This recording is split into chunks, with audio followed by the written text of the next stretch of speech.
Saya mulakan dulu dengan perbahasan ini adalah dalam konteks apa yang Islam pandang terhadap anak-anak istimewa ni. Pertamanya, kalau kita lihat dalam surah Abasa, Allah Subhanahu Wa Taala yang popular sangat, apabila sebut dia surah Abasa ni mesti kita relate dengan OKU. Mesti kita relate dengan teguran Rasulullah sallallahu alaihi wasallam, teguran Allah Subhanahu Wa Taala kepada Rasulullah sallallahu alaihi wasallam pada ayat 1 dan ayat 2. Kan?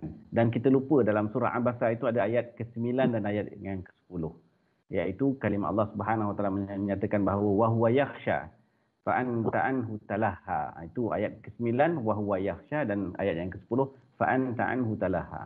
So apa yang saya nak tekankan di sini bahawa walaupun dalam konteks ayat ini diturunkan kepada Abdullah Ibn Maktum yang merupakan OKU penglihatan, tetapi teguran Rasulullah SAW ni sebenarnya teguran untuk kita. Nabi SAW maksum. Jadi teguran itu adalah sebenarnya untuk kita.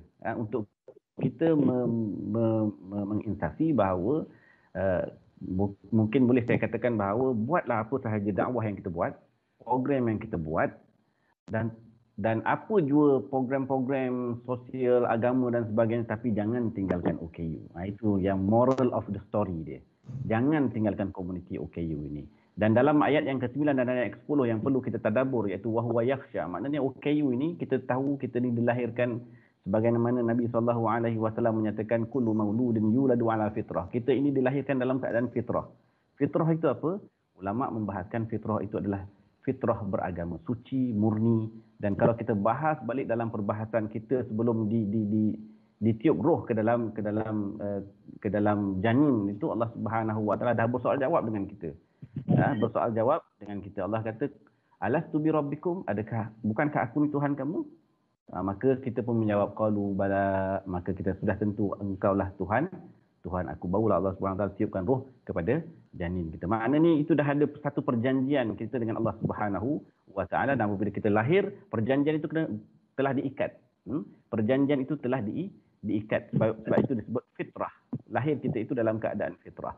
So, dalam konteks ini, wahwa yakhsha.